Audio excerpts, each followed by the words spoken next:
안녕하세요. 꿈라디오 도윤에 오신 것을 환영합니다. 오늘은 신우 때문에 결국 이혼까지 가게 된 제 이야기를 털어놓고자 합니다. 저희 부부는 중매로 만나 결혼하게 되었습니다. 남편은 정말 착한 사람이었습니다. 항상 제 말을 잘 들어주고 여자를 배려하는 모습이 있었습니다. 고집이 세지 않고 늘 긍정적으로 말하는 사람이었으며 차근차근 말하는 성격이 좋아서 결혼했습니다. 하지만 늘 여자에게 지는 듯한 느낌을 받았지만 전 남자친구가 너무 강한 성격이라 헤어졌던 저에게는 남편의 이런 성격이 좋았습니다. 그리고 항상 웃는 얼굴과 친정 부모님께도 예의 바른 모습이 결혼을 결심하게 만들었습니다.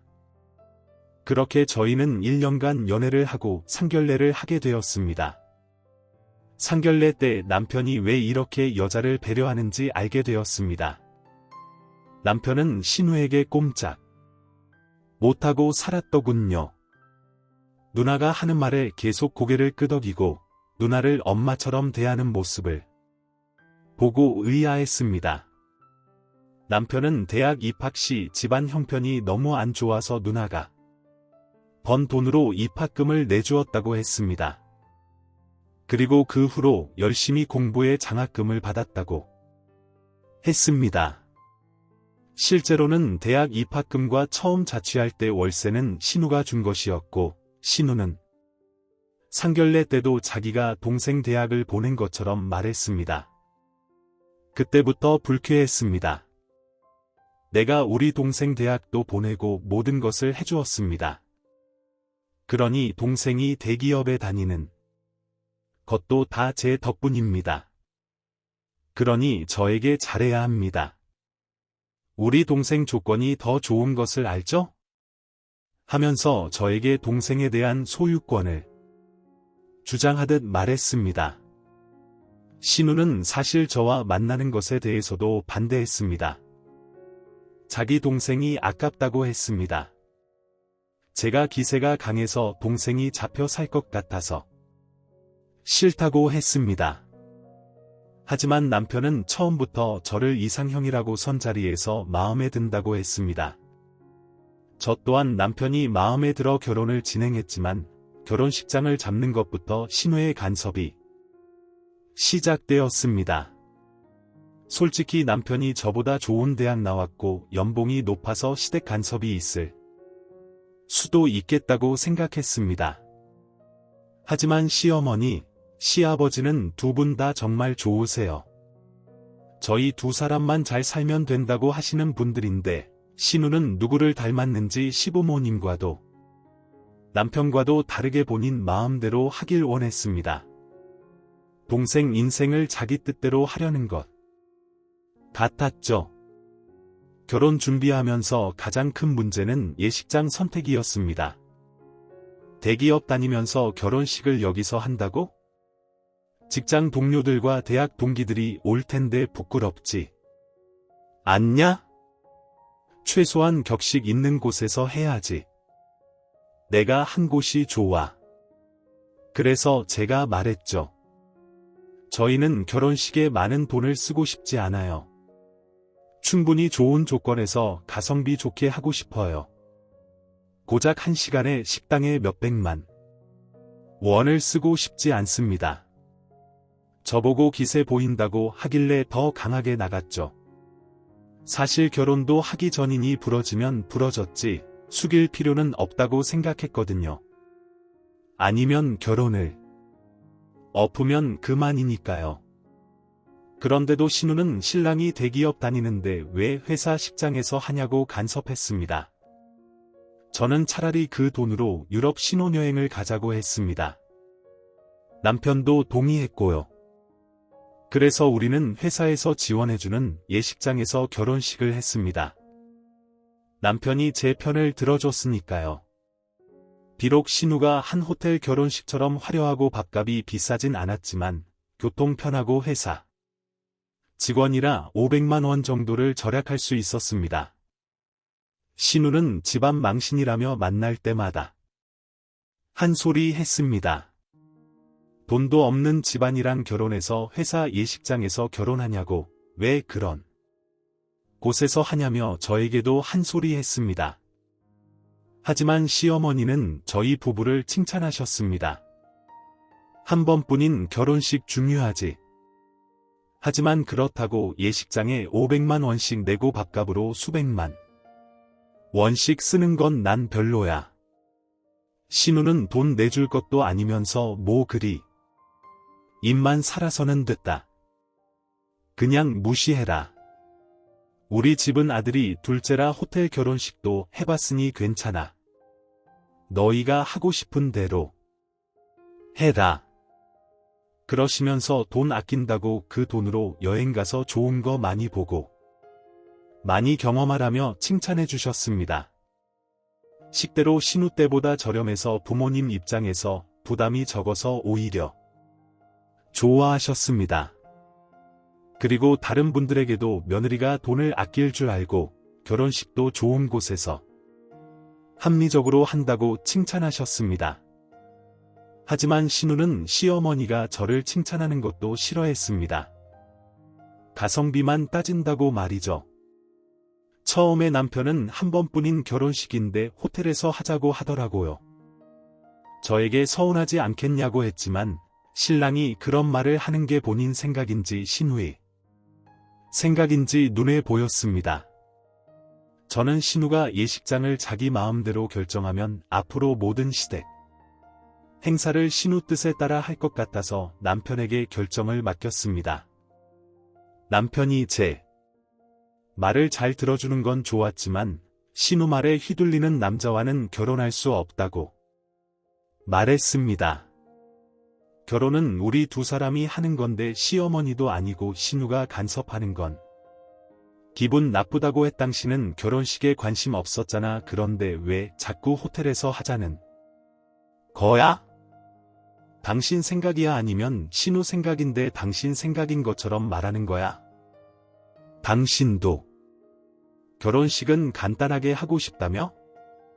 그런데 왜 자꾸 말이 바뀌는 건데?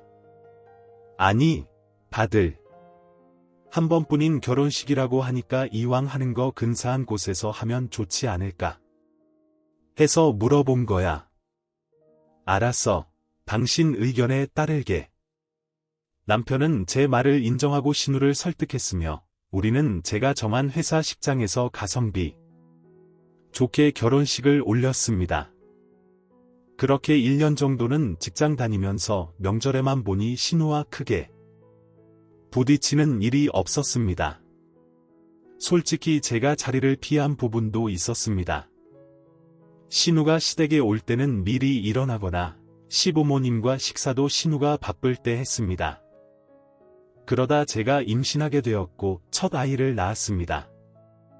신우는 저보다 먼저 결혼했지만 아직 아이가 없었고 임신 소식도 눈치 봐야 했습니다.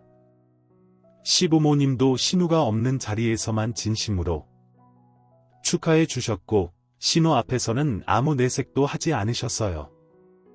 남편도 저와 있을 때는 정말 기뻐했지만 시댁에서는 표현하지 않았습니다. 저도 그러려니 하고 넘겼습니다. 맞벌이였던 저는 커리어를 유지하고 싶었습니다. 제 일에 대한 욕심을 아시는 친정 부모님이 첫 아이 육아에 많은 도움을 주셨습니다. 그러다 둘째를 임신했고 그때 신우도 7년 만에 임신이 되었습니다. 몇 달 차이로 함께 임신하게 되었지만 신우는 온 가족의 축하를 받았고 저희 둘째는 상대적으로 찬밥 신세가 되었습니다. 그래도 7년 동안 임신하려고 노력한 신우의 마음을 여자로서 이해했기에 축하해줬습니다. 사실 이때 남편은 신우의 임신을 더 축하하더라고요. 그래서 한마디 했습니다. 당신까지 우리 둘째보다 신우의 아이를 더 축하하면 어떡해? 우리 둘째는 시댁에서 완전 찬밥 될 것 같아. 우리에게 소중한 둘째인데 너무한 거 아니야? 누나가 시험관 시술로 힘들게 임신했으니까 그리고 우리보다 오래 기다리기도 했고, 당신이 서운하게 느꼈다면 미안해. 이제 우리 아이에게 더 신경 쓸게. 내가 당신이랑 아이에게 더 좋은 사람이 될게. 이때까지는 남편에게 1순위가 저희 가족이었습니다. 그렇게 아이를 낳고 반년이 지났어요. 신우의 아이와 우리 아이가 4개월 정도 차이가 났는데 말도 못하는 아이들을 눕혀놓고 비교하기 시작했습니다. 자기 아들은 코가 더 예쁘다. 100일 정도 차이 나는 너희 집 아들은 왜 아직 돼지걸음밖에 못하냐며 비교하기 시작했습니다. 신우는 자기 아들은 발달이 빠르다고 저희 아들은 느리다며 문제가 있는 게 아니냐고 말했습니다. 저는 이제 겨우 돌된 아이가 자라는 건 자고 먹는 것뿐인데 왜 비교하냐고 크게 소리쳤습니다. 너희 아들은 왜 아직도 못 걷냐? 발달에 문제 있는 거 아니야? 첫 애도 키워봤으니 잘할 텐데 병원에 데려가 봐. 우리 애랑 계열 수 차이 나는데 발달이 비슷한 것 같다. 우리 애가 천재인 건가? 이런 말을 제 앞에서 하는데 어떤 부모가 참을 수 있을까요? 아이들마다 발달 속도가 다르고 병원에서도 이상 없다고 했는데 처음 보는 신우가 저리 말하니 정말 기가 찼습니다. 육아를 책으로 배워서 모든 아이가 책대로 큰다고 믿는 건지 어이가 없었습니다. 저는 남편에게 신우의 이런 말 때문에 너무 스트레스 받아 다시는 보고 싶지 않다고 말했습니다. 처음엔 우리 누나가 원래 말을 그렇게 하는 사람이라며 참으라고 했지만 자신의 아이를 자꾸 안 좋은 쪽으로 말하니 제 의견을 따라주었습니다. 그래서 저희는 되도록 명절 외에는 신우와 한자리에 있지 않았습니다. 똥이 무서워 피하나요? 생신상도 따로 차리고 신우 없는 날 시댁을 방문했습니다. 신우도 맞벌이라 저처럼 시댁에 아이를 맡겼습니다. 사실 첫 아이를 낳았을 때 시어머니께 아이를 봐달라고 부탁드렸는데 친정엄마는 아르바이트를 하셨고 그 일을 즐거워하셨습니다. 그래서 아이 때문에 그만두시라고 할 수 없었습니다. 하지만 시어머니는 본인은 허리가 아파 아이를 잘 볼 수 없다고 잘라 말씀하셨습니다. 나는 허리가 아파서 아이를 잘 못 봐. 다들 1년 지나면 어린이집에 맡기더라. 회사 어린이집 알아보는 건 어때? 난 이만 방에 들어간다. 너희도 어서 집에 가서 쉬렴. 저희가 한마디 더 할까봐 방으로 들어가시는 걸 보고 마음을 접었습니다. 하지만 신우가 아이를 맡기니 봐주신다고 하더군요. 그때 깨달았죠. 아, 시댁은 역시 시댁이구나. 본인 딸이 아이 맡길 데가 없어서 찾아오니 허리가 아파도 봐주시는구나. 며느리랑 딸은 같을 수 없구나. 나도 잘할 필요 없겠다. 정도만 지키자. 그리고 아이를 맡아주신 친정 부모님께 더 잘해야겠다고 생각했습니다. 저희 엄마는 제가 아이를 2돌까지 집에서 키우고 싶어 하는 마음을 잘 아셨습니다. 그래서 친정엄마는 1년간 집에서 저희 첫아이를 키워주셨습니다. 덕분에 저희 아이들은 할머니의 사랑을 듬뿍 받으며 자랐습니다. 적어도 말을 시작하고 어린이집에 보내고 싶다는 제 생각을 엄마가 동의해 주셨고 저희 아이들을 키워주시면서 일을 관두셨기에 용돈도 챙겨드렸습니다.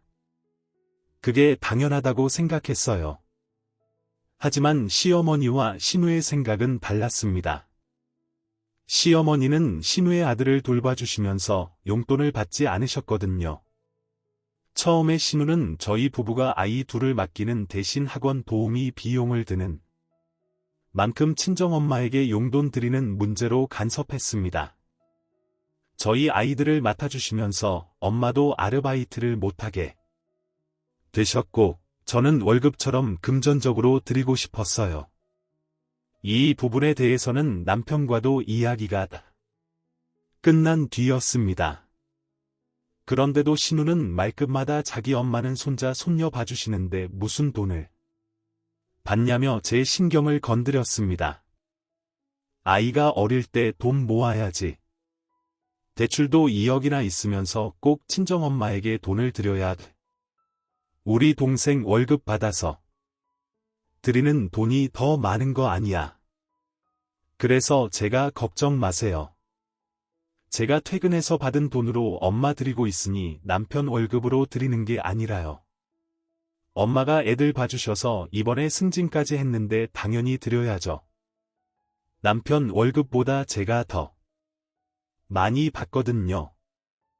그러자 신우는 표정이 굳어지며 그래도 그렇지 90만 원이면 꽤 부담될 텐데 그 돈만 모아도 1년에 1000만 원인데 잘 생각해봐. 우리 엄마는 돈 안 받고도 애 봐주시잖아. 저야 무슨 소린지 알았죠. 제가 들으니깐 신우가 괜히 찔리는 거예요. 본인은 한 푼도 안 드리는데 옆에서 저는 꼬박꼬박 90만 원씩 드리니까요. 본인 능력 부족해서 본인 엄마 무일푼으로 고생시키는 건데 정말 가증스럽기 짝이 없더라고요. 시어머니가 저희 애는 못 봐주신다고 하시더라고요. 그래서 더 친정엄마에게 고마워서라도 더 드리고 싶네요.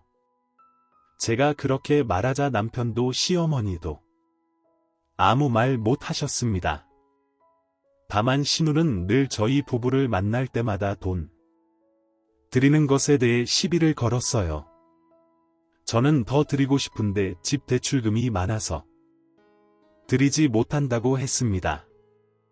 애가 한 명이 아니고 2명이나 봐주시는데 외국인 가정부를 부르면 3배는 들 거다.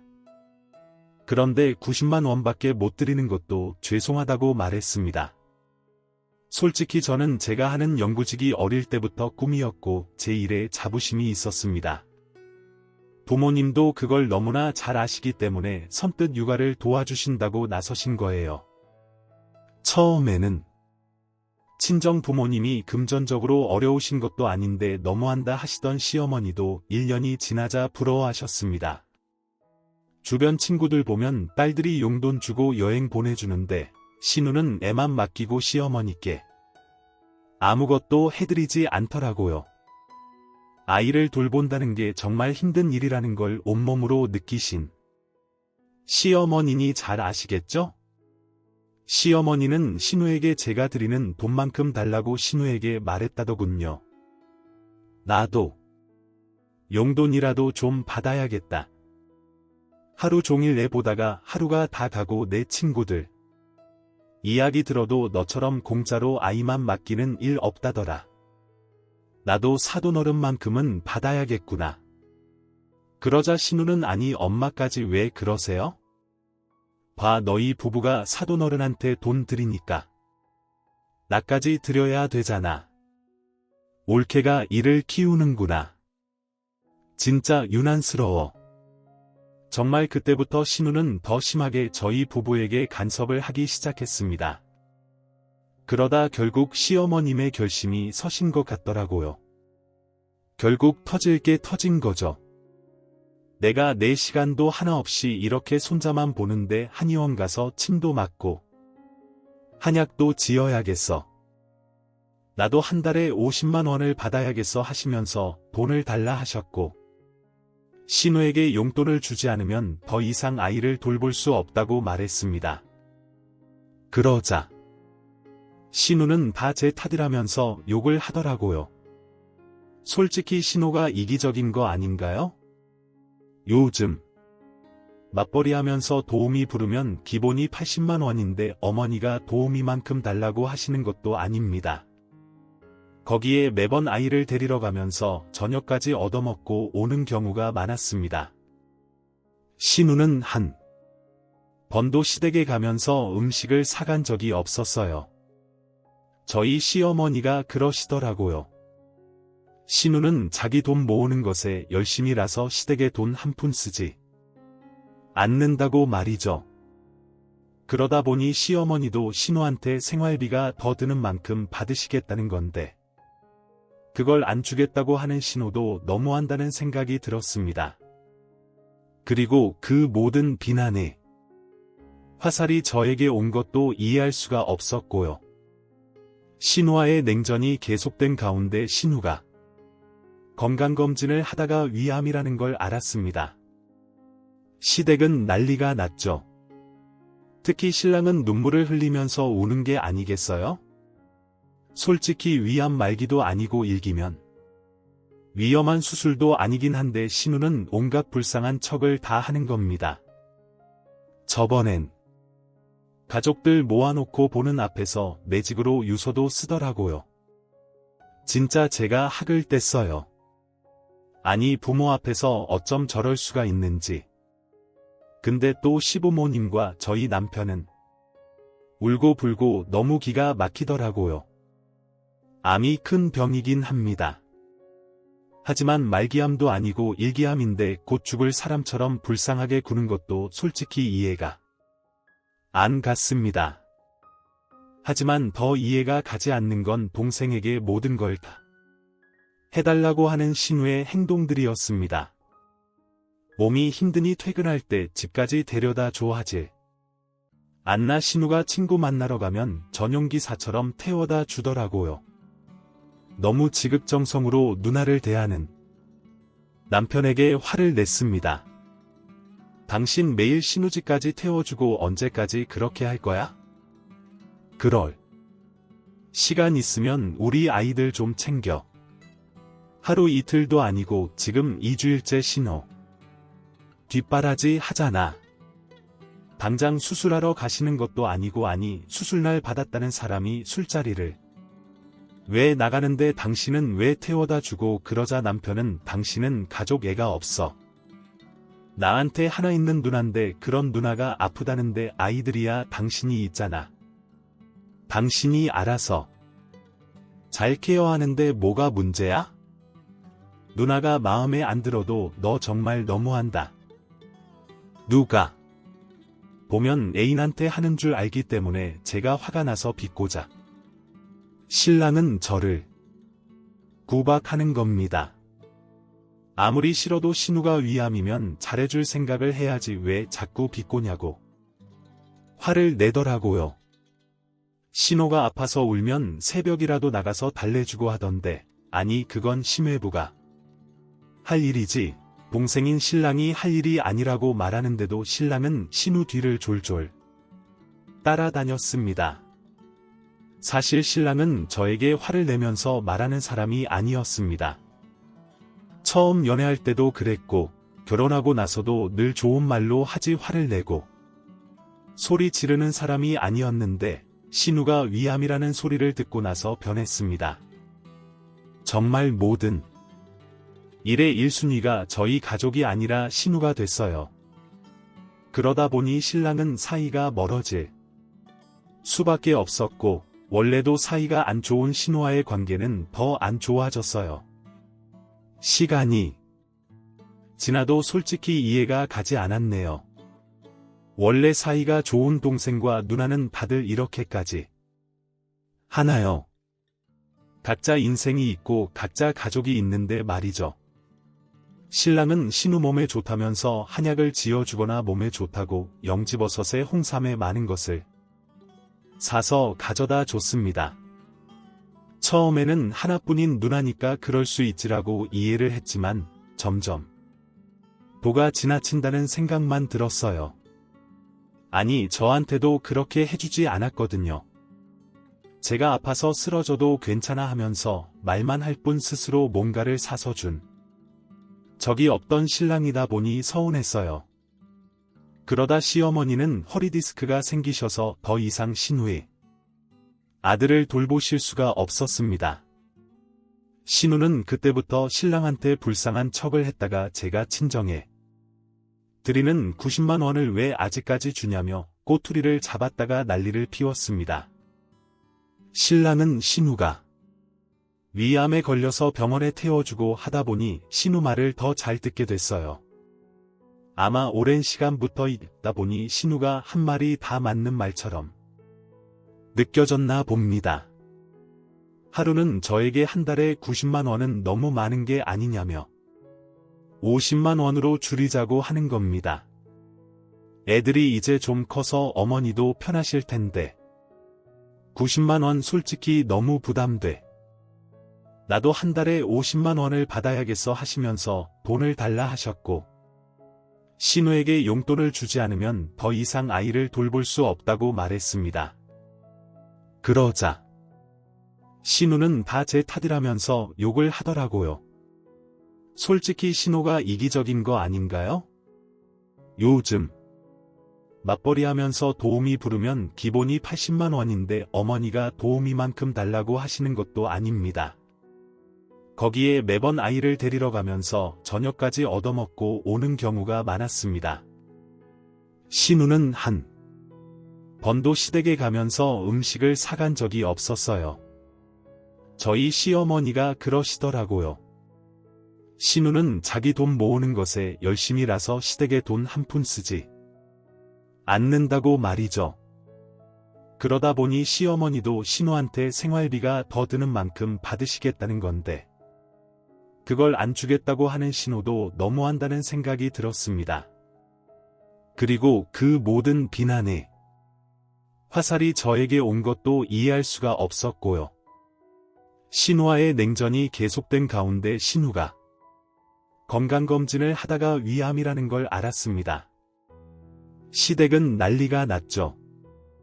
특히 신랑은 눈물을 흘리면서 우는 게 아니겠어요? 솔직히 위암 말기도 아니고 일기면 위험한 수술도 아니긴 한데 신우는 온갖 불쌍한 척을 다 하는 겁니다. 저번엔 가족들 모아놓고 보는 앞에서 매직으로 유서도 쓰더라고요. 진짜 제가 학을 뗐어요. 아니 부모 앞에서 어쩜 저럴 수가 있는지. 근데 또 시부모님과 저희 남편은 울고불고 너무 기가 막히더라고요. 암이 큰 병이긴 합니다. 하지만 말기암도 아니고 일기암인데 곧 죽을 사람처럼 불쌍하게 구는 것도 솔직히 이해가 안 갔습니다. 하지만 더 이해가 가지 않는 건 동생에게 모든 걸 다 해달라고 하는 신우의 행동들이었습니다. 몸이 힘드니 퇴근할 때 집까지 데려다 줘 하지 않나 신우가 친구 만나러 가면 전용기사처럼 태워다 주더라고요. 너무 지극정성으로 누나를 대하는 남편에게 화를 냈습니다. 당신 매일 신우 집까지 태워주고 언제까지 그렇게 할 거야? 그럴 시간 있으면 우리 아이들 좀 챙겨. 하루 이틀도 아니고 지금 2주일째 신우 뒷바라지 하잖아. 당장 수술하러 가시는 것도 아니고 아니 수술날 받았다는 사람이 술자리를 왜 나가는데 당신은 왜 태워다 주고 그러자 남편은 당신은 가족 애가 없어. 나한테 하나 있는 누나인데 그런 누나가 아프다는데 아이들이야 당신이 있잖아. 당신이 알아서 잘 케어하는데 뭐가 문제야? 누나가 마음에 안 들어도 너 정말 너무한다. 누가 보면 애인한테 하는 줄 알기 때문에 제가 화가 나서 비꼬자 신랑은 저를 구박하는 겁니다. 아무리 싫어도 신우가 위암이면 잘해줄 생각을 해야지 왜 자꾸 비꼬냐고 화를 내더라고요. 신우가 아파서 울면 새벽이라도 나가서 달래주고 하던데 아니 그건 심회부가 할 일이지 동생인 신랑이 할 일이 아니라고 말하는데도 신랑은 신우 뒤를 졸졸 따라다녔습니다. 사실 신랑은 저에게 화를 내면서 말하는 사람이 아니었습니다. 처음 연애할 때도 그랬고 결혼하고 나서도 늘 좋은 말로 하지 화를 내고 소리 지르는 사람이 아니었는데 신우가 위암이라는 소리를 듣고 나서 변했습니다. 정말 모든 일의 1순위가 저희 가족이 아니라 신우가 됐어요. 그러다 보니 신랑은 사이가 멀어질 수밖에 없었고 원래도 사이가 안 좋은 신우와의 관계는 더 안 좋아졌어요. 시간이 지나도 솔직히 이해가 가지 않았네요. 원래 사이가 좋은 동생과 누나는 다들 이렇게까지 하나요? 각자 인생이 있고 각자 가족이 있는데 말이죠. 신랑은 신우 몸에 좋다면서 한약을 지어주거나 몸에 좋다고 영지버섯에 홍삼에 많은 것을 사서 가져다 줬습니다. 처음에는 하나뿐인 누나니까 그럴 수 있지라고 이해를 했지만 점점 도가 지나친다는 생각만 들었어요. 아니, 저한테도 그렇게 해주지 않았거든요. 제가 아파서 쓰러져도 괜찮아 하면서 말만 할 뿐 스스로 뭔가를 사서 준 적이 없던 신랑이다 보니 서운했어요. 그러다 시어머니는 허리디스크가 생기셔서 더 이상 신우의 아들을 돌보실 수가 없었습니다. 신우는 그때부터 신랑한테 불쌍한 척을 했다가 제가 친정에 드리는 90만 원을 왜 아직까지 주냐며 꼬투리를 잡았다가 난리를 피웠습니다. 신랑은 신우가 위암에 걸려서 병원에 태워주고 하다 보니 신우 말을 더 잘 듣게 됐어요. 아마 오랜 시간부터 있다 보니 신우가 한 말이 다 맞는 말처럼 느껴졌나 봅니다. 하루는 저에게 한 달에 90만 원은 너무 많은 게 아니냐며 50만 원으로 줄이자고 하는 겁니다. 애들이 이제 좀 커서 어머니도 편하실 텐데 90만 원 솔직히 너무 부담돼. 우리도 노후 준비해야 되고 50만 원으로 줄이자.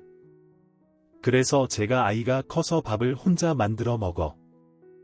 혼자 걸어서 모든 걸 다 해. 우리 애들이 중학생이니 고작 8살 5살이야.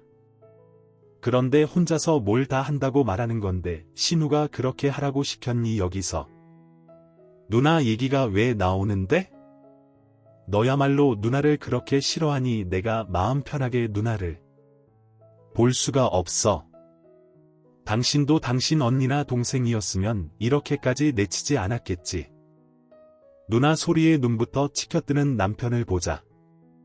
너무 열이 받아서 당신 누나가 나한테 어떻게 했는데 누나가 잘했어 봐. 말끝마다 내 동생 시집살이가 아니라 신혼살이를 시킨 분이야.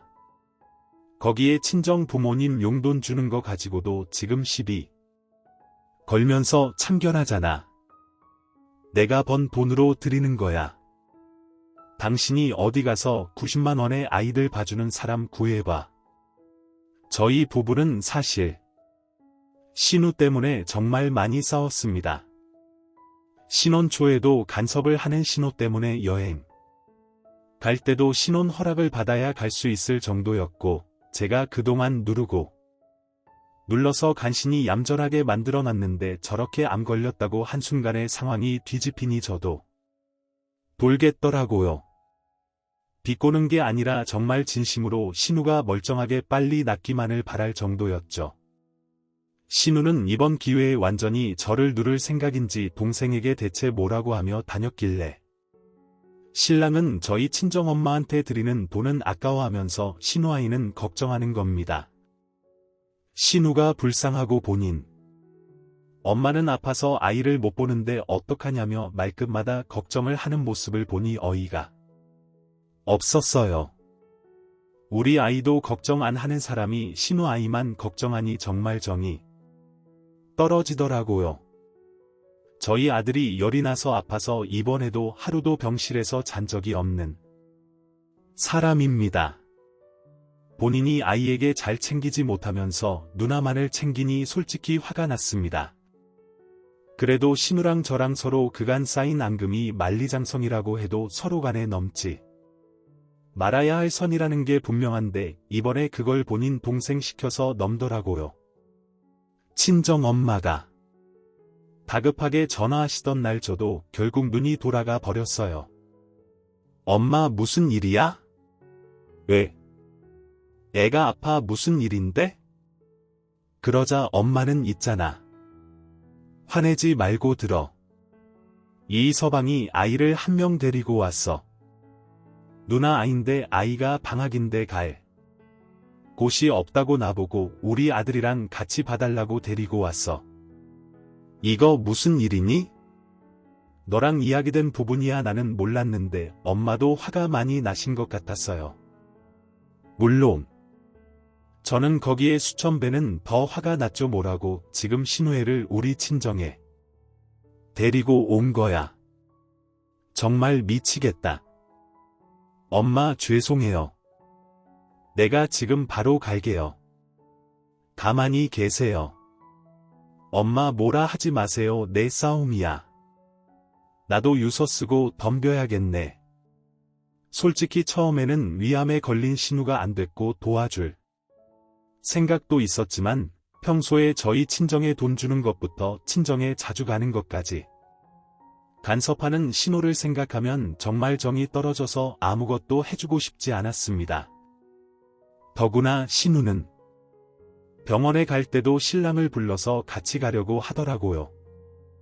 신우가 남편도 없는 사람이면 이해할 수 있는데 본인 남편의 월차 쓰기 그렇다고 저희 남편 보고 반차 쓰고 같이 가자고 하는 것 자체가 이해가 가지 않았습니다.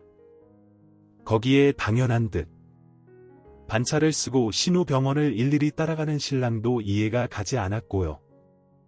부모님도 아니고 씻는데 이렇게 하니 제가 어떻게 이해하겠나요? 나가려고 준비하는데 남편이 막 퇴근해서 들어오더라고요. 보자마자 소리를 지르며 남편에게 한 소리 했죠. 이제는 암이고 뭐고 제가 이해할 상황을 넘어섰기에 저도 그때 눈에 보이는 게 아무것도 없었어요. 신우가 내 친정집을 보다 못해 이제 직접 건드렸잖아요. 제가 예민한 게 아니죠.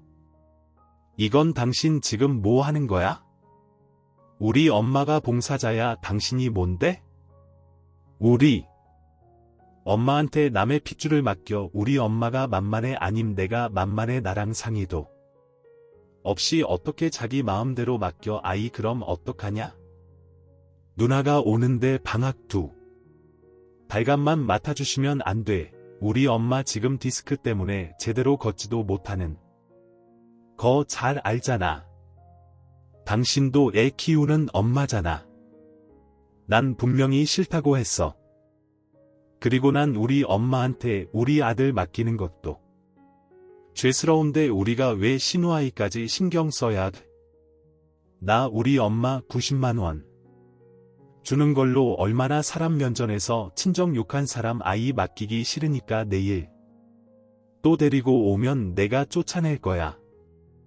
그러자 남편은 당신이 한 번만 봐줘. 남도 아니고 내 누나야. 그럼 누나 애를 누가 보는데 당신도 정말 너무한다. 신랑은 저에게 화를 내더니 밖으로 나가더라고요. 신우 애들은 제가 데려다가 시댁에 놓고 와버렸고요.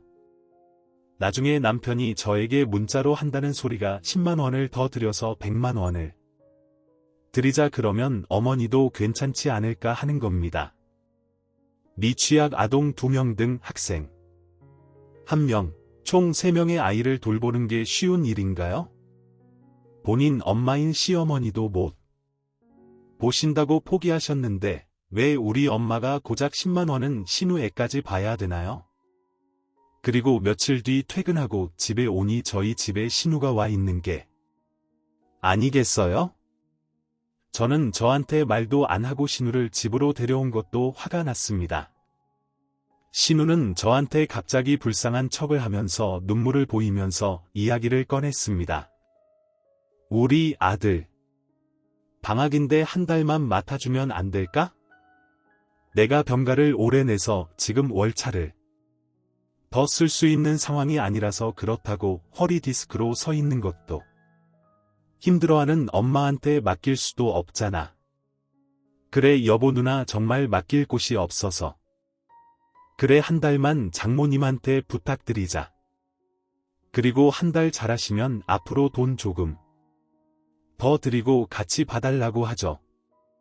저는 아무 말도 없이 물끄러미 남편 얼굴을 쳐다봤습니다.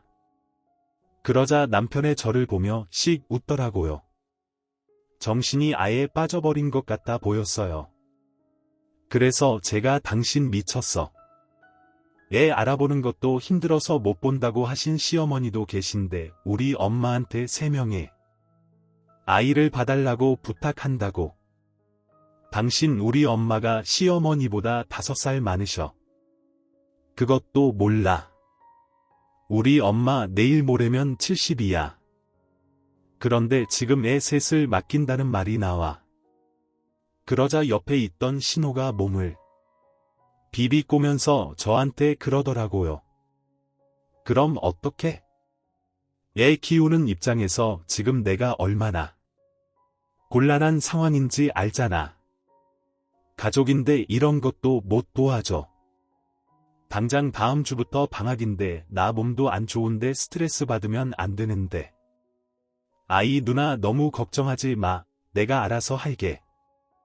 누나 오늘은 이만 가. 내가 택시 불러줄게. 그렇게 신혼는 불쌍한 척 아픈 척하면서 본인 집으로 갔습니다. 신랑은 제가 찬성해주길 바랐지만 저는 절대 안 된다고 신신당부했습니다. 신은 상황이 그러면 돈을 주고 사람을 쓰면 되는 문제잖아요. 맞벌이를 왜 하는데요? 돈 벌려고 하는 거잖아요. 솔직히 맞벌이 부부들 다들 도움받아서 키우는 집 많습니다. 좋은 도우미 분들도 많으시고 일주일 안에 구하려고 하면 구할 수도 있습니다. 그리고 그전부터 시어머니는 못 본다고 하셨고 이제야 급한 척 부탁하는데 정말 웃겼습니다. 고작 10만 원 더 얹어주면서 본인 아이를 맡기려고 하다니. 요즘 등하원 도우미 입으러 오시는 것도 60만 원이 넘습니다. 거기에 간식까지 챙겨주고 학원까지 보내주면 더 추가됩니다. 그런데 10만 원 더 주면서 생색을 내는 남편도 웃기고 신랑을 꼬드겨 저희 집에 맡기려는 신우의 계략도 얄미웠습니다. 평소 사이가 좋았다면 글쎄요. 이해를 할 수 있겠죠. 저도 맞벌이다 보면 친정엄마 도움 없었음 정말 힘들었겠다 할 때가 많았습니다. 이해가 안 되는 부분이 아니었어요. 하지만 저희 결혼 때부터 시시건건 시비를 걸고 특히나 저희 부모님께 아이를 맡기면서 들인 돈을 가지고 얼마나 비난했는지 모릅니다. 그런데 이제 와서 자기가 필요하니깐 맡긴다고 하는 게 기가 찼습니다. 그렇게 이틀이 지났어요. 이틀 동안 저는 신랑이랑 단 한마디도 하지 않았습니다. 신랑 얼굴만 보면 화가 났거든요. 신랑 또한 저랑 한마디도 하지 않더라고요. 본인이 잘못한 게 하나도 없다는 식으로 울었습니다. 저희 신랑은 이번에도 제 믿음을 배신하고 신우 편을 들었습니다. 신랑은 저랑 상의도 없이 저희 친정집에 가서 이야기를 했더라고요. 신랑은 저 몰래 저희 집에 찾아가서 신우아이가 방학기간이 2달인데 갈 곳이 없다고 저희 둘째랑 나이가 같으니 친구처럼 봐주시면 된다고 부탁드린다고 말이죠. 저희 엄마는 난처해하셨어요. 말이 좋아 신우아이지. 그리고 신우 성격이 얼마나 따지는 거 좋아하고 까탈스러운지 알고 있는 저희 엄마는 혹시나 아이 데리고 있다가 다치거나 일이 생길까봐 곤란해 하셨습니다. 그래서 그날 제가 남편에게 그랬죠. 당신 당장 우리 엄마한테 가서 없던 일로 만들어 왜 우리 엄마를 괴롭히는데 우리 애들 맡아주시는 것만으로도 정말 죄송스러운데 당신이 우리 엄마한테 얼마나 잘했다고 당신 누나 애까지 맡겨. 당신도 애 엄마잖아. 우리 누나가 이해가 안 가. 조금 배려해주면 안 돼. 누나 위암 수술하고 다시 복직하는 것도 힘든데 이런 일까지 누나가 신경 써야겠어. 그럼 당신 신우랑 인연 끊을 거 아님 나랑 이혼해? 나는 당신 누나 다시는 보고 싶지 않아. 왜? 우리 부부가 늘 당신 누나 때문에 싸워야 되는데 우리 부부 일에 간섭하는 것도. 그리고 우리 친정을 얼마나 무시하면 고작 10만 원에 우리 친정이 어디라고 맡겨? 당신 지금 나랑 이혼하자는 거야. 고작 이런 일로 그래 하자. 나도. 정말 누나 이야기 나올 때마다 돌변하는 당신 보면 피곤해. 나도 당신 때문에 힘들어. 그렇게 이혼 이야기를 하고 너무 열이 받아서 주차장으로 나왔는데 저희 차에 신화의 짐이 한가득 실려 있었습니다. 정말 끝까지 자기 뜻대로 하려는 신호의 행동을 보니 화가 났어요. 저는 저희 차에서 신호의 짐을 다 던져버렸습니다. 정말 보기도 싫었어요. 신랑은 왜 던지냐며 화를 내더라고요. 저보고 이기적이라고 화를 내면서 언성을 높였습니다. 대체 누가 이기적인 걸까요? 자기 가족을 내버려 두고 신우만 챙기는 신랑이야말로 끝까지 이기적이었습니다. 거기에 저희 친정엄마한테 찾아가서 그런 부탁을 한다는 게 부부 사이의 선을 넘었다고 생각했습니다. 신랑이 이런 행동을 하기까지 다 신우의 말 때문이겠죠. 저는 더 이상 신랑이랑 가족이라는 관계로 엮이고 싶지 않았고, 앞으로도 신랑은 신우의 말에 무조건 예스만 할 건데 그런 모습 더는 보기 싫었습니다. 우리 아이가 아파도 신혼 먼저 챙기는 모습에 아빠로서도 빵점이라 생각했어요. 아빠로서도 자기 역할 못하고 남편으로서도 자기 역할 못하는 사람이랑 더 이상 살고 싶지 않았어요. 아무리 자기 누나가 소중해도 아내보다 자식보다 소중할까요? 신랑은 이때까지 자신이 무엇을 잘 모르는지도 모르는 것 같았어요. 저는 그렇게 신랑이랑 이혼을 했습니다. 처음엔 시어머니도 찾아와서 우리 아들이 미쳤나 보다. 어떻게 친정 가서 그런 말을 할 줄 몰랐다며 한 번만 이해해달라고 했습니다. 아유 며느라, 우리 아들이 누나가 아파서 잠시 정신을 못 차렸나 봐. 결코 자기 가정을 버릴 사람이 아닌데 아이들을 생각해서라도 이혼은 안 하면 안 되겠니? 다 우리 아들이 잘못한 거 아는데 한 번만 다시 생각해보자. 시어머니는 저희 부부가 이혼하는 걸 정말 가슴 아파하셨어요. 솔직히 어머니도 신우에게 할 말 다 못하고 사신다며 신우 성격이 너무 강해서 그런 거니 이해해 달라고 했습니다. 하지만 신랑의 돈 없는 행동에 부부로서 같이 살 자신이 없다고 말씀드렸어요.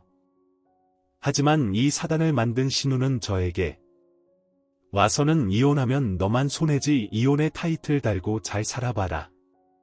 정말 끝까지 이기적이다. 이래서 내가 결혼을 반대했는데 내 동생이 아깝다라고 하더라고요. 처음에 강하게 이혼하자고 화를 내는 신랑도 도장을 찍고 구청에 제출할 때는 저에게 미안하다고 사과하더라고요. 근데 전 신랑을 받아줄 생각이 없었습니다. 저는 신랑처럼 신우에게 호구처럼 당하고 싶지 않았습니다. 신랑도 이제야 신우의 이런 이중적인 모습에 신랑은 정신을 차리고 저에게 빌고 사정했어요. 내가 미안해. 우리 가족이 제일 소중한 건데 소중한 거 잃어버리고 나니 내가 얼마나 잘못한 건지 알 것 같아. 미안해. 다시는 당신한테 아이들에게 그러지 않을게. 가정을 최우선으로 할게. 잘못했어. 용서해줘. 그래서 제가 아니야. 당신은 그렇게 좋아하는 신우랑 같이 평생 잘 살아. 그런데 신우는 우리 이혼하니까 시댁에 안 온다며 내가 평생 자기 애까지 봐줄 거라 생각했나 봐. 당신이랑 이혼하니 나는 오히려 마음 편해. 당신 평생 후회하면서 살아 다신 보지 말자. 그래도 이혼을 되돌리진 않았죠. 그렇게 집 정리하고 나온 뒤 저는 친정 근처로 집을 하나 얻어서 거기서 새로운 인생을 시작했고요. 한 달 정도 지났을 때였나 갑자기 뜬금없이 예전 시어머니께 전화가 오더라고요. 무슨 일인가 싶어서 일단 받아봤는데 받자마자 제 앞에서 신우이에 대한 험담을 그렇게나 늘어놓으시더라고요. 아주 딸년 하나 잘못 낳아서 우리 집이 통째로다. 구렁텅이에 빠져버렸다. 아무리 내 배에서 나왔다지만 어째 저런 게 튀어나왔나 모르겠어. 아니 연락이 안 돼. 지 동생 이혼하고 호랩이 돼서 집도 못 구하고 원룸 사는데 누나가 됐으면 옆에서 돕고 그래야지 어떻게 그렇게 한순간에 입 싹 닫고 아주 모르는 사람처럼 그렇게 끊고 지내더라고. 너희들 이혼하고 나도 우리 딸 만난 적이 없어 연락도 안 되고 나는 허리 때문에 아예 못 봐주고 동생도 이혼해서 혼자 지내니 짐덩이라 생각했나 본데 내가 오죽 답답했으면 너한테 다 연락을 해봤다. 우리 아들 좀 용서해줘라. 지금 혼자 저리 골방에서 지내고 있다. 그리고는 한참 동안 신호 이야기를 하는데 정말 세상 그런 악독한 사람이 있나 싶더라고요. 혹시 몰라서 제가 한 소리 하려고 전화해 봤거든요. 근데 신호번호로 전화를 걸자 없는 번호라고 떡하니 뜨더라고요. 어찌나 소름 돋고 무섭던지 전 남편도 충격이 많이 큰 것 같긴 했어요. 근데 그러거나 말거나 신호가 이상하고 문제가 있다는 건 저는 결혼 전부터 알았고 그래도 남편이 중심 잘 잡고 저와 뜻이 같았기에 결혼을 했던 거였거든요. 사실 이혼도 신우 때문에 한 게 아닙니다. 남편이 중간에서 중심을 잃어버렸으니 한 거고요. 신혼처럼 떽떽거리고 염치 없고 이기적인 사람은 제가 다니는 직장에도 쌓였어요. 후회를 하니 어쩌니 해도 마음 정리는 끝났고 더는 받아줄 생각도 없네요. 알아서 잘 살겠죠 저도. 제 앞가림하며 지내려고요. 다른 분들은 결혼하는 상대 집안에 뭔가 특이한 게 설쳐된다면 꼭 다시 생각해 보길 바랍니다. 언제든지 예상치 못한 일이 생기기 마련이죠. 저희 이야기를 들어주셔서 진심으로 감사드립니다. 오늘도 저희 채널을 찾아주셔서 감사합니다. 앞으로도 더욱 감동적이고 유익한 이야기로 찾아뵙겠습니다.